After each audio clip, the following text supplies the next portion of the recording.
রাসূলুল্লাহ সাল্লাল্লাহু আলাইহি ওয়াসাল্লাম মদিনায় যাওয়ার পরে অমুসলিম যারা, ইহুদি যারা ছিল, এদের সাথে আওস এবং খাজরাজ দুটি গোত্রের লোক ছিল। তাদের সাথে অনেক আগ থেকে বন্ধুত্বপূর্ণ সম্পর্ক ছিল। ইসলাম ধর্ম গ্রহণ করার পরেও আওস খাজরাজের লোকদের একটা সম্পর্ক ইহুদিদের সাথে চলছিল। মুসলিমরা হয় একটু সহজ সরল, কি হয়, যারা একটু ভালো মানের লোক, এরা কি হয়, সমাজে দেখবেন যারা একটু ভালো, এরা একটু সহজ সরল হয়। এরা কারো উপকার করতে গেলে অন্য আসি তাকে আবার কি করে, ক্ষতি করে, ফাঁসায় দেয়।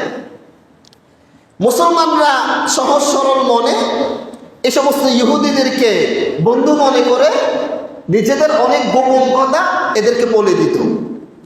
আল্লাহ তাআলা কোরআনে আয়াত নাজিল করে মুসলিম সাহাবীদেরকে সতর্ক করতেছে যে তোমরা কখনো এদেরকে, এই সমস্ত ইহুদিদেরকে অন্তরঙ্গ বন্ধু হিসেবে গ্রহণ করতে পারো না।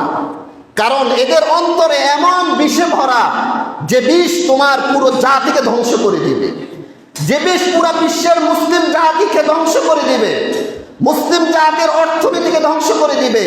সেই বিষের সাথে তুমি কখনো মিশিও না।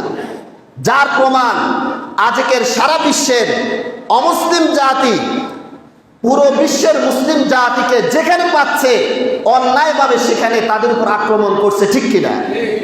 সেজন্য মুসলিমদের সজাগ হতে হবে।